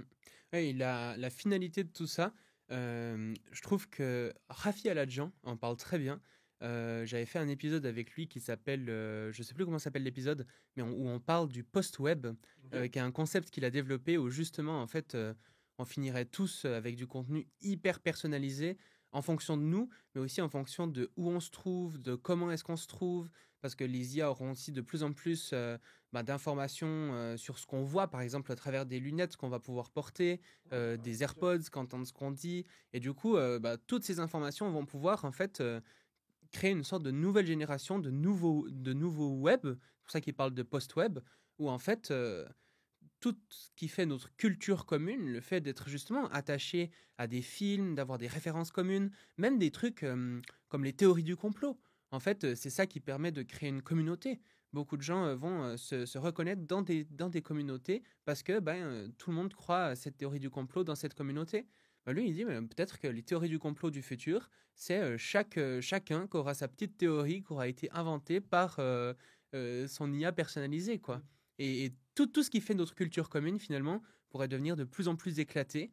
Et Ouais. c'est vrai que j'avais jamais fait cette réflexion, mais finalement, les IA de recommandation pourraient être un peu l'avant-garde Bah, de ce post-web, quoi, ouais, quelque part. en fait, vraiment, c'est les IA de recommandation nous ont habitués petit à petit, en prenant de moins en moins compte de nos goûts, de nos couleurs et de ce qu'on a déclaré vouloir, à accepter de regarder du contenu dont on ne sait pas d'où il vient. Et en fait, quand tu commences à regarder et à accepter de regarder du contenu de tu sais pas d'où il vient, pourquoi il viendrait pas d'une IA et d'un LLM? Pourquoi? Il n'y a Alors, aucune raison. qu'est-ce que tu dirais aux gens qui disent ouais, mais quand même, genre, l'IA de recommandation de YouTube, elle me fait que des recommandations nulles. C'est pas ouf ce que je vois sur ma timeline. Elles sont quand même pas si intelligentes que ça, ces IA. Bah ouais, c'est toujours pareil, c'est qu'est-ce que tu veux dire par intelligence? Dire, effectivement, elle est sûrement pas intelligente ou toi tu entends intelligence. Si par intelligence tu dis juste bah, c'est un système qui maximise de manière très très efficace les vidéos que l'humanité regarde, bah oui, peut-être qu'il y a des effets de bord où c'est pas très adapté encore à tel type de personne, tel type de personne. Mais encore une fois, c'est un peu comme les gens qui disent que les LLM, là, maintenant, ils fonctionnent moins bien sur tel ou tel benchmark ou dans tel ou tel cas. C'est-à-dire, il y a des effets de bord. Moi, ce que je vois, c'est que on passe de plus en plus de temps à regarder des vidéos sur YouTube et à regarder des vidéos tout court. Donc moi, je dis juste que pour son seul objectif, qui est l'objectif de faire passer de plus en plus de temps à regarder des vidéos, moi, mon benchmark, c'est le temps d'usage et le temps et celui-là, il augmente. Il augmente alors qu'on dort de moins en moins et qu'on a toujours des activités la journée où on essaye de faire des choses extraordinaires. Donc, c'est quand même que ça marche pas si mal que ça. Ça me fait penser aussi aux gens qui disent la publicité, ça marche pas sur moi. Ok, tu es quelqu'un d'exceptionnel, ça marche pas sur toi. Moi, je dis juste, je suis pas quelqu'un d'exceptionnel et j'ai l'impression que le monde est composé de gens aussi peu exceptionnels que moi sur qui ça marche. Donc, tu vois, Mais donc, ça, je pense que ça fait aussi un peu partie des choses qui rendent difficile d'expliquer pourquoi les IA de recommandation sont importantes.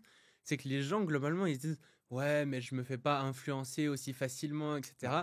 Alors qu'on a tous l'exemple de quelqu'un dans notre entourage ou même de nous-mêmes qui est parti tout d'un coup dans des sortes de boucles algorithmiques d'IA de recommandation qui l'auront fait dériver vers des théories extrêmement bizarres d'un côté ou d'un autre. Et ce qui est très drôle, c'est que pour certains de nos amis, bah, peut-être qu'on est cette personne sans s'en rendre compte, tu vois. Complètement. Mais moi, tu vois, en fait, c'est un truc et là, c'est pas du tout une solution collective, c'est une solution individuelle. Je pense que, il faut vraiment, potentiellement faire un travail où tu prends conscience des trucs où toi, tu te fais absorber, tu vois? Et moi, je pense qu'une de une des raisons pour lesquelles je suis sur ce sujet-là, c'est que je suis la personne que je connais qui est la plus sensible à tout ça. Et t'imagines pas le nombre de trucs et d'ailleurs, tu as déjà relu le script, sur une vidéo que je vais faire sur, les 10 commandements de la concentration parce que t'imagines, enfin, du coup, tu assez bien le nombre de trucs que je mets en place pour être capable de pas passer ma vie sur les réseaux sociaux.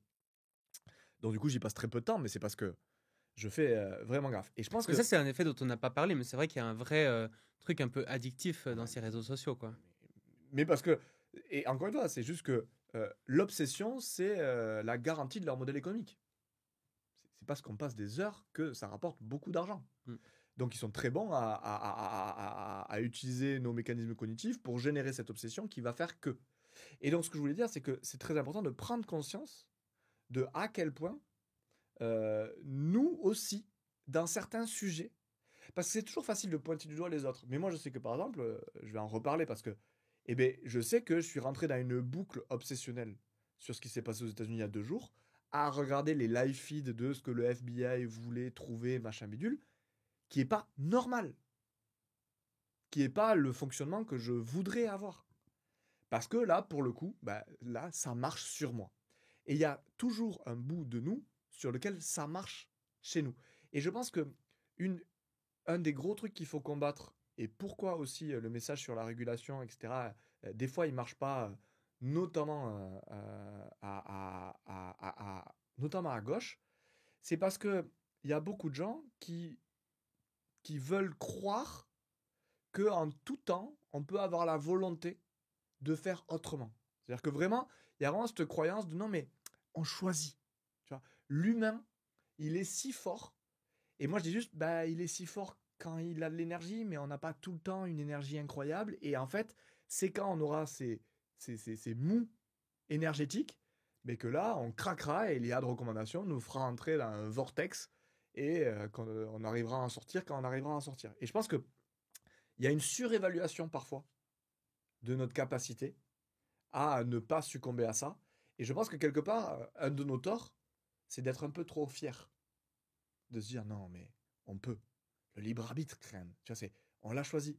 Et bien en fait, il faut accepter. Pour combattre les big tech, il faut accepter que l'humain, il est aussi massivement prévisible. Et il est aussi massivement. Il a des failles qui sont massivement exploitables par des entités qui connaissent exactement tout ce qu'on a regardé depuis que quasiment on est né. Il faut accepter. Il faut avoir. En fait, pour combattre les big tech, il faut avoir une dose d'humilité humaine. Et ça, c'est pas évident. C'est pas évident. Il faut accepter qu'il y a des entités qui savent exactement comment me faire craquer et comment me faire rester sur des vidéos. On C'est a dit dur. qu'aujourd'hui, les entreprises qui sont les plus riches au monde, finalement, ce sont les entreprises qui créent des IA de recommandation. Ouais. On a dit aussi que ces IA, bah, c'était en grande partie elles qui choisissaient l'information qu'on consommait au quotidien et que l'information, c'était ça qui faisait nos sociétés. Ouais. Ce qui leur donne une influence absolument colossale. Au niveau des conséquences de cette influence, on a parlé du fait qu'il y a une polarisation, notamment une polarisation émotionnelle qui est de plus en plus importante. On a parlé du fait qu'il pouvait y avoir justement aussi une obsession qui était créée par ces IA qui fait qu'on n'arrive plus à aller dormir à la bonne heure et puis qu'on se perd dans des feeds TikTok plutôt que de faire ce qu'on a réellement envie de faire. Ouais. Au-delà de ces deux conséquences, est-ce qu'il y a d'autres conséquences qui te paraissent importantes à mettre en avant? Euh, Déjà, il y a un truc, c'est que il y a beaucoup de débats sur les conséquences. Quelles sont les conséquences? Est-ce qu'on est vraiment sûr des conséquences? Il y a tout un débat scientifique que moi je trouve très intéressant sur à quel point on est certain des conséquences. Ok. Euh, il faut avoir quelques faits en tête avant de parler des conséquences. C'est que déjà, qui a les données qui pourraient nous permettre d'être un petit peu plus sûrs des conséquences des algos et des IA de recommandation, c'est les big tech. Donc la première chose que je demande à toute personne qui là en commentaire va dire oui mais on n'est pas sûr des conséquences, etc., doit demander, c'est que les chercheurs et les chercheuses aient accès aux données qui pourraient nous permettre d'en savoir un petit peu plus, d'être un peu plus certains. Mm. Après, effectivement, là, il y a un rapport, tu pourras le mettre en lien, qui est sorti, qui est massif sur le fait que les IA de recommandation et les écosystèmes informationnels aujourd'hui sont à l'origine de troubles démocratiques énormes. Donc ça, c'est vraiment... en gros, nos démocraties sont mises en danger par les écosystèmes informationnels. C'est un gros rapport qui a été fait qui condense à peu près toutes les études qui ont été faites sur le sujet. Donc c'est extrêmement sérieux. C'est ce qu'on a de plus proche du GIEC de l'information a fait ce rapport-là. Donc c'est extrêmement sérieux et il est extrêmement probable que les écosystèmes informationnels génèrent des troubles pour nos régimes démocratiques. Après, les autres conséquences, il va y avoir la santé mentale. Donc, il y a de plus en plus de gens qui disent qu'il y a un lien entre la dégradation de la santé mentale chez les jeunes et, attention, et pas le smartphone et les réseaux sociaux. Parce que c'est pas les écrans qui sont graves. Okay, tu peux donner ta tablette à ton enfant et lui faire lire tout Dostoïevski, à part une grande déprime et un peu d'ennui parce que c'est pas forcément hyper facile à se passionner pour Dostoïevski, tu risques pas grand-chose. Ce qui est en jeu, c'est quelles sont les mécaniques qui sont déployées pour faire rester la personne sur la tablette ou le smartphone. Et là, pour le coup, il y a des potentielles causations qui sont à l'étude. Donc ça, c'est les effets. Conséquence, moi, je m'intéresse beaucoup, effectivement, à ce climat politique. Après... Et il y a aussi un aspect que la polarisation peut aller jusqu'à engendrer de la haine. Ah, mais alors, là, la polarisation émotionnelle, c'est ça. C'est-à-dire qu'en fait, la polarisation émotionnelle, c'est à quel point tu as des sentiments chaleureux ou pas envers tel ou tel groupe. Et pour le coup, la polarisation émotionnelle, là, elle est très partisane, notamment aux États-Unis, mais... Pourquoi tu parles de polarisation émotionnelle plutôt que de parler de alors, polarisation? ok, la polarisation, ça peut aussi être à quel point tu penses différemment. C'est-à-dire que tu prends un spectre politique, tu dis, bah, lui, il est ultra conservateur, et lui, il est ultra progressiste. Donc là, tu as une polarisation idéologique. C'est-à-dire qu'ils pensent pas du tout pareil. Mais tu pourrais très bien avoir, moi par exemple, dans ma famille, j'ai des gens qui pensent pas du tout comme moi, mais je les aime profondément. Donc il n'y a pas de polarisation émotionnelle. C'est-à-dire que la polarisation idéologique n'engendre pas de polarisation émotionnelle. Or, ce qui est dangereux en démocratie, c'est la polarisation émotionnelle. Parce que c'est à quel point le fait de haïr quelqu'un, ça facilite le passage à l'acte violent. Et finalement, avoir des idées différentes, c'est même plutôt quelque chose de sain pour la démocratie. Bah, c'est plutôt ça. Après, tu vas avoir des difficultés quand même si tu as des idéologies qui sont radicalement différentes pour te mettre d'accord, etc.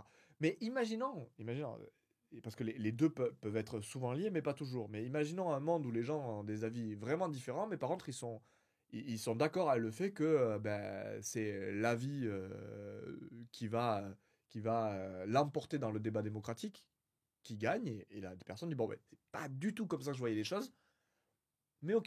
Tu vois, je suis un bon joueur, je supporte beaucoup cette équipe, mais l'autre a gagné. Bah, c'est la beauté du foot. Ah, bah, très bien, bravo aux vainqueurs et c'est eux qui ont la coupe. Pourquoi pas? Alors que je supportais beaucoup mon équipe comme je supportais beaucoup mon idée. Par contre, la polarisation émotionnelle, tu peux l'avoir, et il y en a eu des exemples dans l'histoire, hein, où tu as des camps qui étaient idéologiquement très proches, mais par contre qui se haïssaient suffisamment pour s'exécuter les uns les autres. La polarisation émotionnelle, c'est ça qui amène aux guerres et au génocide. Exactement. Au final.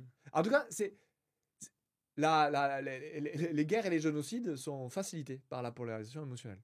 C'est-à-dire qu'effectivement, de haïr son prochain, ça facilite la guerre et le génocide. C'est-à-dire que c'est très compliqué de faire une guerre civile avec des gens qui se haïssent pas. Et là, tu le vois en ce moment. Et vraiment, c'est pour ça que je parle beaucoup de polarisation émotionnelle, parce que c'est beaucoup ça qui me fait peur.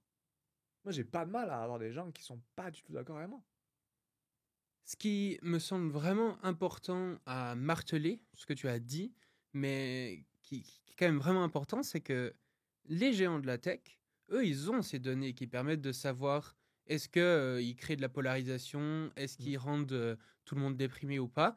Et d'ailleurs, il me semble qu'il y avait même eu des annonces, enfin des lancements d'alerte de la part de personnes qui travaillaient Ouais, là-dedans et qui disaient, mais en fait, on était au courant, quoi. ouais, bah, le plus connu, c'est les Facebook Files avec Francis Haugen, du coup, qui a dit exactement ça. Et en fait, c'est là où il faut vraiment voir que, comme il y a eu l'industrie du doute avec les industries du fossile, du tabac, aujourd'hui, il y a vraiment l'industrie du doute des big tech, parce que eux, ils ont tout intérêt à minimiser et à cacher aussi longtemps que possible les conséquences négatives pour la société, qu'elles soient individuelles ou collectives, de leur système de recommandation, pour pouvoir continuer à faire du profit avec. Et donc, effectivement, Facebook a eu tout un tas de, euh, de stratégies pour ne justement dire ah oui, mais les papiers de recherche, c'était pas vraiment de la recherche, ce que Francis Haugen avait sorti pour décrédibiliser cette lanceuse d'alerte. Et il y a vraiment un papier aussi qui a été écrit qui montre que il y a, non seulement il cache les données, il les cache, il ne les rend pas publiques. Mais bon, c'est l'équivalent. Et il y a un autre problème, c'est qu'en fait, une grosse partie de la recherche dans ces secteurs-là, elle est faite par ces boîtes-là. Il y a eu ce fameux truc où Google avait donné une instruction à ses chercheurs et chercheuses d'adopter un ton positif par rapport à l'intelligence artificielle. Donc forcément, tout le monde va te dire, oui, mais les chercheurs en IA, ils pensent que c'est bien d'avoir des IA de recommandation qui font des recommandations individuelles. Oui, mais en fait, si tu penses pas comme ça, tu perds tes financements. Donc potentiellement, petit à petit, effectivement, il va y avoir un poids disproportionné d'influence des big tech dans les tons et dans la direction que vont prendre les recherches en intelligence artificielle. Et ça, c'est un énorme problème. Parce que non seulement ils donnent pas les données qui nous permettraient de connaître les conséquences, et en plus, ils orientent la recherche, et forcément, il n'y aura pas beaucoup de recherches qui seront financées sur les conséquences négatives des IA de recommandation. Moi, j'ai vu un truc là qui est passé pour... on m'a fait passer je crois que c'était... Je t'enverrai le lien. Mais on m'a fait passer un formulaire à remplir pour avoir une grande, tu vois, une subvention par OpenAI. Et en fait, tu vois bien que comment, sur les côtés peut-être démocratiques ou en tout cas sociétaux des IA, tu vois bien quand même dans la manière dont ils formulent tout, qu'ils envisagent qu'une issue, c'est que les LLM et les chatbots soient un moteur pour la démocratie. À aucun moment, ils envisagent le fait qu'en ce moment, ça ne le soit pas. Tu vois, c'est pas ça le framing et le cadrage du truc. Et en fait, ils ont un pouvoir de cadrage qui est monumental. Et il est très dur de sortir de ce pouvoir de cadrage, vu que c'est eux qui ont tous les fonds. Mm. C'est-à-dire quand on parle de sous, follow the money, aujourd'hui, c'est eux qui ont les sous. D'ailleurs, à ce sujet, le 18 octobre 2024, tu avais publié une tribune que tu Ouais, as coécrite et qui justement dénonçait ces conflits d'intérêts ouais, des pseudo-experts en IA qu'on trouve dans tous les médias. ouais, Est-ce que, d'ailleurs, je fais partie des 74 ouais, co-signataires et j'en suis très heureux parce ouais. qu'elle est extrêmement bien cette tribune. Est-ce que tu peux nous dire déjà qu'est-ce qui t'a motivé à l'écrire et aussi quand tu fais référence à ce genre de pseudo-experts en IA, à qui tu fais référence, et puis quelles sont leurs stratégies, quelles stratégies ils utilisent pour mettre finalement en avant les idées qu'ils veulent mettre en avant. En fait, c'est pas forcément des pseudo-experts. Ça peut être des experts, tu vois. Par exemple, Yann Lequin, hein, c'est le gros exemple, parce qu'en France, on a vraiment, je trouve, le meilleur exemple de ça. Donc, c'est quelqu'un qui, dans son champ de discipline, il a eu le prix Turing. Il est reconnu. Alors, il y a des gens qui vont débattre sur à quel point il est reconnu. Moi, pour moi, j'ai aucun souci à l'appeler expert. Mm. Il s'y connaît bien plus en IA que moi. Ouais, j'ai aucun souci à le dire. Par contre, il y a vraiment un mélange des genres qui est dramatique. C'est qu'en fait, quand Yann Lecun parle, il parle beaucoup de politique, de société. Et là, il n'est pas du tout expert. Moi, j'ai déjà entendu Yann Lecun dire, donc c'est une interview sur RTS, où il dit amplifier l'intelligence humaine avec l'intelligence artificielle, ça ne peut avoir que des conséquences positives. C'est fou de dire un truc comme ça. Et pour le coup, on voit bien qu'il n'est pas expert en politique. Parce que de dire ça, c'est d'une naïveté politique et sociétale confondante. Moi, ça, c'est un truc que j'ai jamais compris. Il y a plein de gens qui vont reprocher aux gens qui prennent la parole sur l'IA de ne pas être des turbo-ingénieurs en IA, etc. Mais la vérité, c'est qu'il y a la plupart des turbo-ingénieurs en IA, ils comprennent absolument rien aux conséquences sociétales de ce qu'ils font. Mais et tu peux pas leur reprocher. C'est pas leur métier, c'est pas leur domaine d'expertise. Mais va pas leur demander leur avis. Or, aujourd'hui, il y a vraiment un mélange des genres. Pour parler des conséquences sociétales des IA, on invente les experts en IA. C'est pas du tout les mieux armés pour en parler. Et donc, quand on fait ça, qu'on va demander et on les prend un peu pour des oracles, et qu'en plus, on ne met pas en avant le fait qu'ils soient juges et partis dans ce jeu, enfin, le produit de Meta et de ces groupes-là, c'est des IA de recommandation.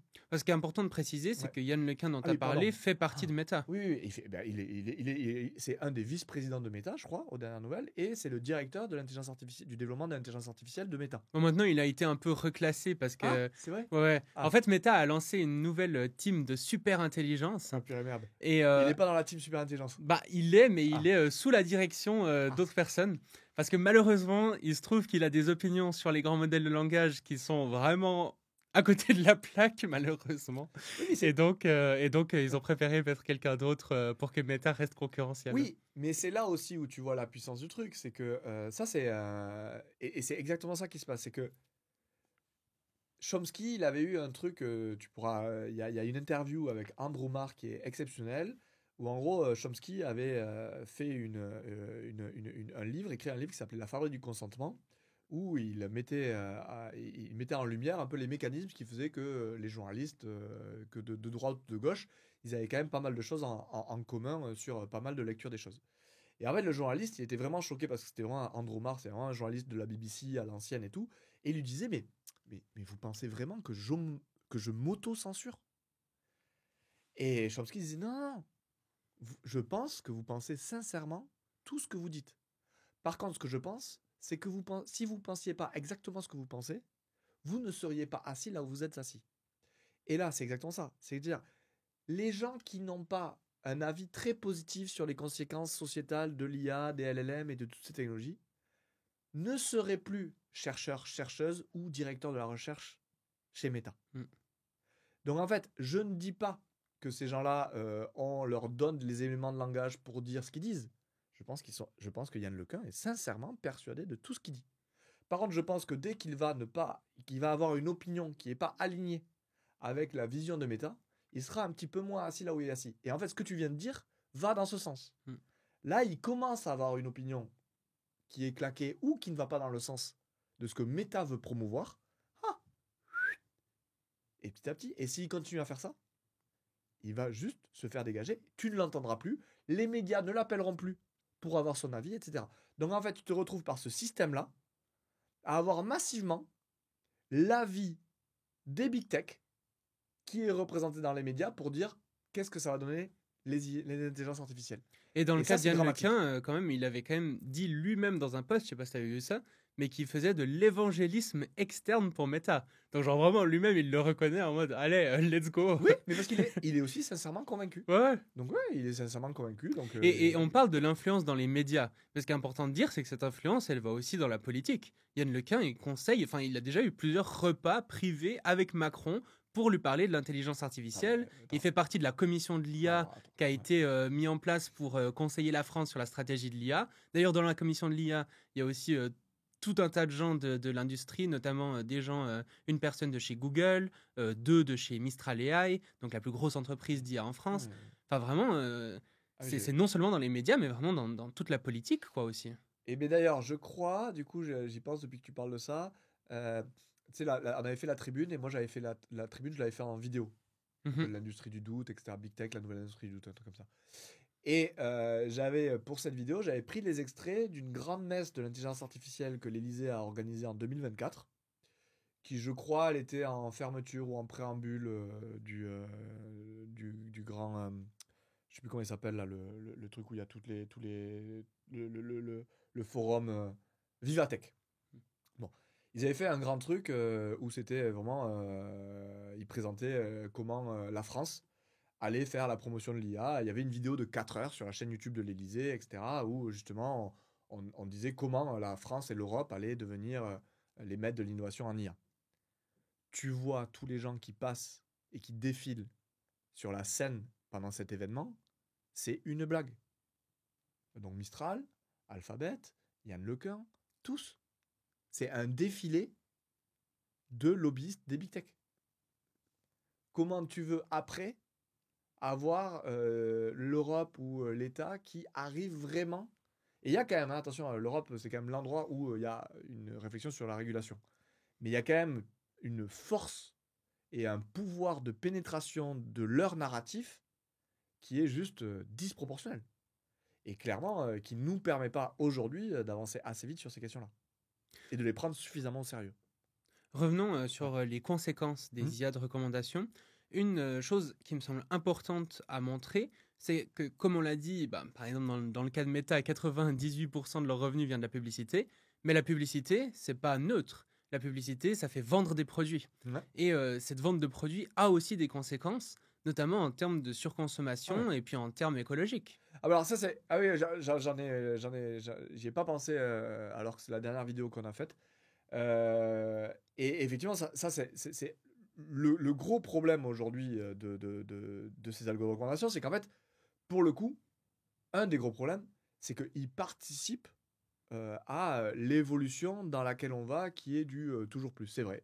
C'est qu'en fait, vu que le but c'est faire le plus d'argent possible, et que l'argent c'est aussi de la consommation, eh bien, la publicité ciblée, elle est de plus en plus efficace, et donc elle engendre une hyper consommation.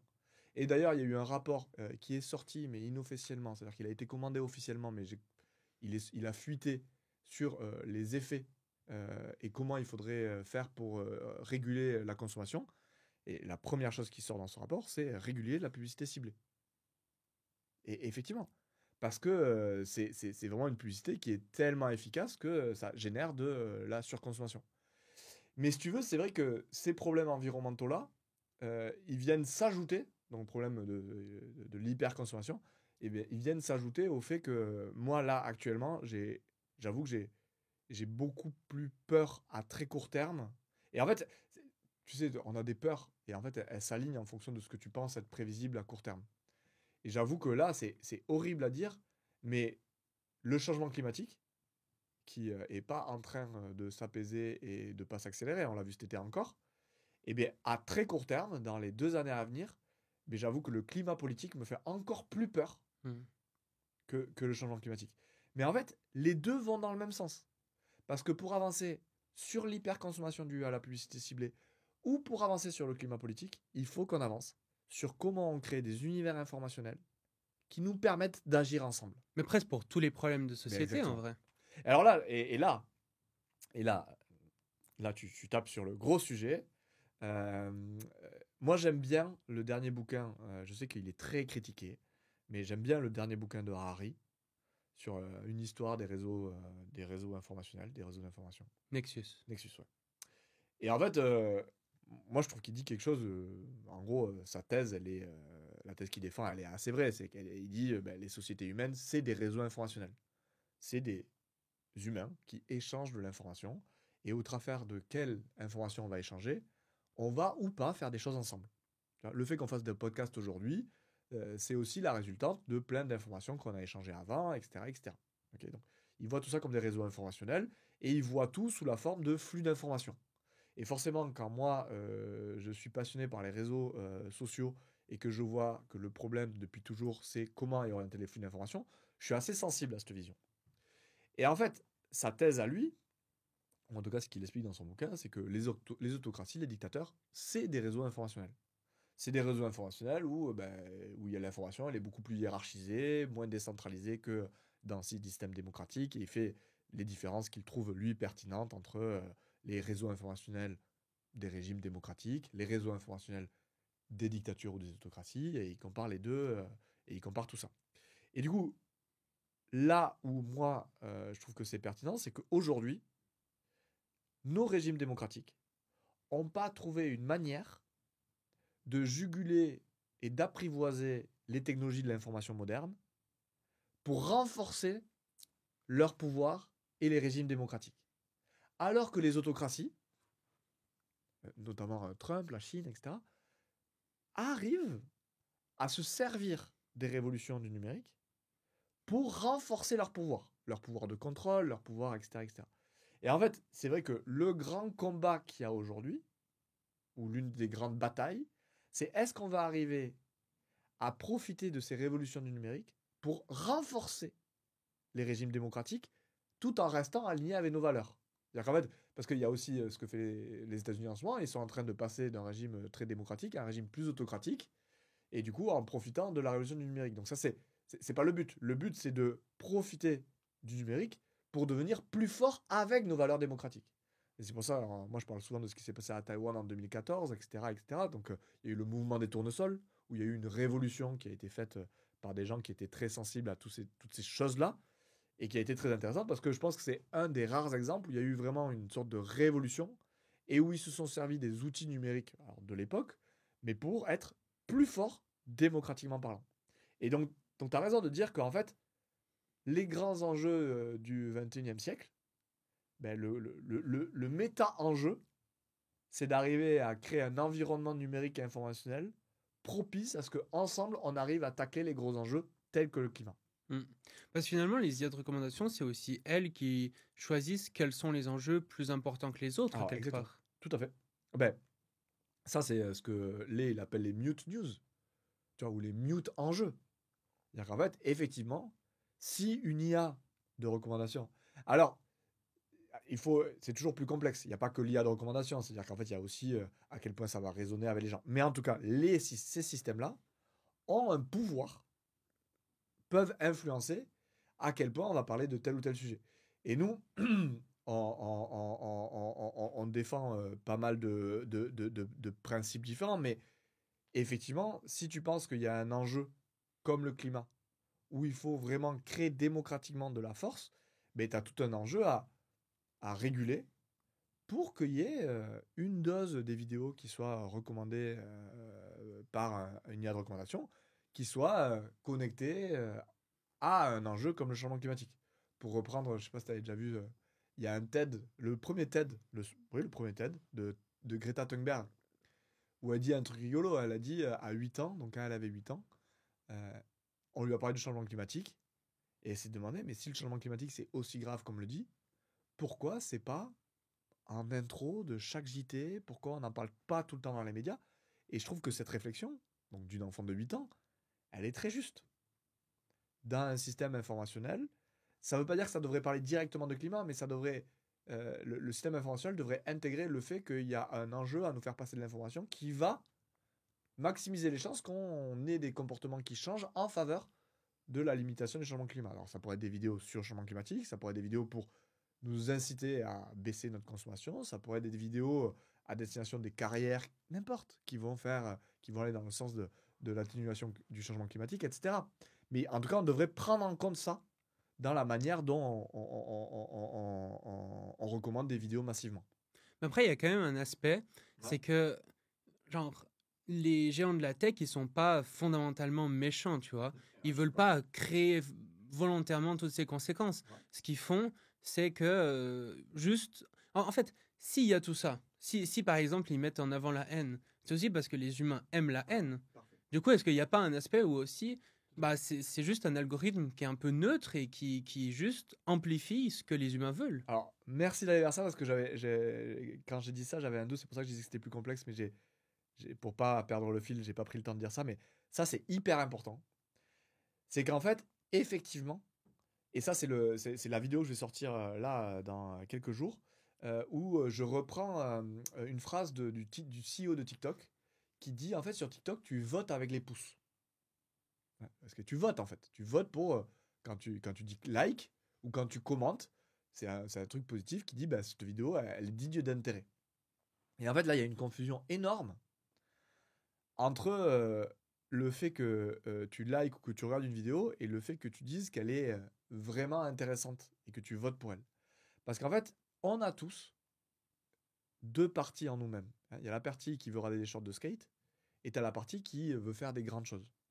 Et les systèmes démocratiques sont basés sur la deuxième partie. Exactement. On se demande ce qui est vraiment bon pour le pays. En tout cas, c'est l'ambition Mhm. démocratique. C'est que quand tu Oui, des vas fois, ça voter. marche pas trop. Non, mais exactement.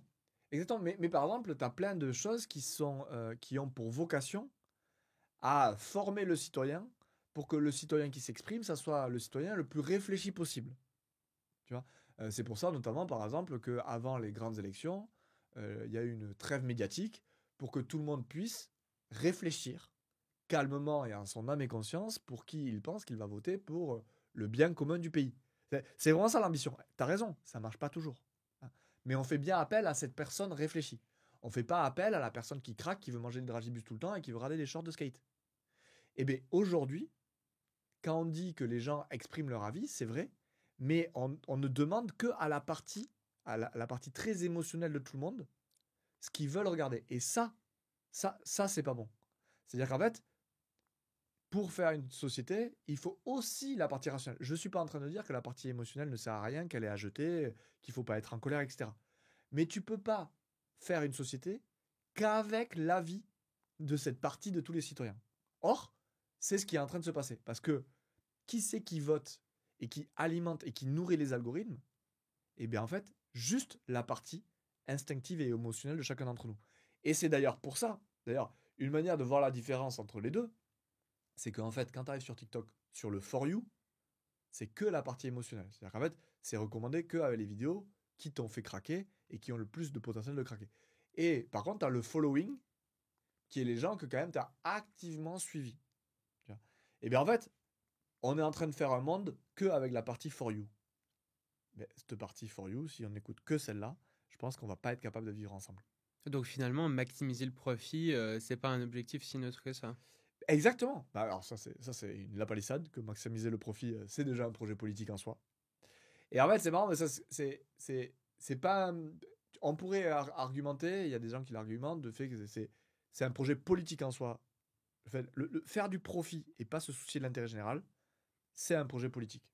Ok. Et ça, ce projet politique-là, il est partagé par toutes les big tech. Toutes les big tech ont ce projet politique-là, qui est dérégulation au maximum parce que ça nous permettra de faire le plus de profit. Et s'ajoute à ce projet politique, dans le cas de X par exemple, un projet en plus partisan. Mm. Où là, pour le coup, lui, Elon Musk, maintenant, veut diffuser. Et quelque part, ce projet partisan, il vient en confrontation avec le projet politique de base. Parce que quelque part, faire le projet partisan qui va diffuser le mieux les idées d'extrême droite, c'est peut-être perdre un petit peu en termes de profit. Okay. Mais il y a quand même ce pouvoir politique à chaque fois. Et par contre, on ne peut pas dire qu'il n'y a pas de conséquences politiques, même avec des plateformes qui se disent neutres. Mhm. Parce que le fait de vouloir diffuser indépendamment de n'importe quelle conséquence sociétale, c'est un projet politique que moi je trouve dramatique. Enfin, et que je pense est dramatique pour les démocraties. On peut croire que l'IA ne fait que sélectionner les contenus qu'on veut mettre en avant, Ouais. mais en fait, elle fait beaucoup plus que ça. Elle façonne aussi la façon dont nous, on choisit de faire notre contenu. Ouais, et ça c'est la même chose que le biais de tout à l'heure. C'est-à-dire que en tant qu'humain, on surestime toujours nos capacités, et en tant que vidéaste, on surestime aussi notre pouvoir, ou en tant que journaliste, hein, sur ce qu'on crée. Et il y a beaucoup de vidéastes, moi, à qui je parle, qui se rendent pas compte de à quel point ils sont eux aussi influencés parce que l'IA de recommandation va décider, ou en tout cas les critères, on les connaît pas les critères. Mais en fait, on a petit à petit une connaissance de ce qui va marcher, pas marcher, etc. On sait que les vidéos courtes, ça marche mieux, etc. Il y a qu'à voir le nombre de gens qui se sont mis à faire des shorts. Il y a beaucoup de vidéastes, ils pensaient pas du tout jamais faire des shorts. Je pensais jamais en faire. Exactement. Et du coup, tu t'y es mis. C'est bien J'en que publie un par jour maintenant. exactement. C'est bien que l'algorithme a eu un pouvoir incroyable sur ta création. C'est ça, donc on voit vraiment l'algorithme, il fait pas que Non. choisir des contenus parmi tous ceux qui existent, mais il façonne aussi ce que les créateurs vont faire en eux-mêmes. Et au-delà des créateurs, Ouais. je trouve intéressant de voir qu'il façonne les utilisateurs aussi. J'ai notamment en tête un cas assez, malheureusement pas très célèbre justement, parce que je Ouais. pense que ça aurait quand même dû faire un peu scandale. Mais à un moment, YouTube mettait en avant énormément de vidéos d'enfants à la piscine. Et en fait, tu expliqueras peut-être mieux l'exemple que moi. Alors, si cet exemple, mais ça, c'est un exemple que je prends tout le temps, je le trouve complètement énorme. C Alors, c'est peut-être pas le même exemple. Attends, vas-y, finis-le parce que je suis pas sûr que c'est le même. En gros, tu avais Ouais. vraiment l'algorithme de YouTube qui mettait de plus en plus en avant ces vidéos. Et c'est parce que YouTube avait remarqué que, en fait, les profils qui étaient C'est le pédopornographiques, même, c'est le même. enfin, les personnes qui étaient Ouais. comment Bah, à tendance pédophile. tendance pédophile, voilà, et ben elles avaient tendance à passer énormément de temps sur YouTube à regarder ce genre de vidéos. Ouais. Et donc, non seulement elles recommandaient ce genre de vidéos à des personnes qui ont des tendances pédophiles, ce qui est déjà extrêmement problématique, mais vu que ce genre de personnes regardaient beaucoup de vidéos, elle a commencé à essayer de recommander ces vidéos à des gens qui n'ont pas ces tendances de base pour voir si elle pourrait pas les développer afin que ils deviennent un peu pédophiles entre guillemets et qu'ils passent plus de temps sur l'algorithme. Et ça, encore une fois, ça peut paraître bizarre, mais c'est pas les créateurs de contenu, enfin c'est pas les créateurs de YouTube qui ont choisi ça. C'est vraiment l'algorithme qui remarque ce genre de pattern par lui-même et qui a décidé de mettre ça en avant. Mais en fait, on voit que l'algorithme, il fait pas que justement mettre en avant des contenus. Déjà, il façonne ce que les créateurs veulent ce que les créateurs font. Et d'autre part, il façonne aussi les utilisateurs d'une certaine manière. Mais enfin, complètement. Mais ça, c'est la. Alors, cet exemple, c'était aussi notamment au Brésil. Il y avait une. On s'en était rendu compte parce qu'il y avait une mère qui avait filmé sa petite fille et qui avait mis ça sur YouTube pour la famille. Et elle s'était rendu compte une semaine après qu'il y avait 5000 vues et 3 semaines après 300 000 vues. Du coup, elle avait appelé YouTube pour lui dire comment ça se fait qu'il y a 300 000 vues sur. Et effectivement, l'algorithme avait découvert ça. Et ça a été aussi très bien illustré par Tristan Harris dans son podcast Undivided Attention, où en fait, ce qu'il explique, c'est que les thèses, alors, ce genre de penchant, ou les thèses complotistes, par exemple, sont des trous noirs informationnels. C'est-à-dire qu'en fait, du point de vue de l'algorithme, il a intérêt, du point de vue de l'algorithme, et donc du point de vue de l'entreprise qui fait l'algorithme, elle a intérêt à faire découvrir ce genre de thème, parce que ce genre de thème, quand les gens commencent à être aspirés, c'est pas 1 heure, c'est des dizaines d'heures de visionnage. C'est-à-dire qu'en fait, c'est le genre de thème où les gens vont pas. C'est vraiment un rabbit hole, où les gens vont pouvoir fouiller la thématique pendant des heures et des heures et des heures.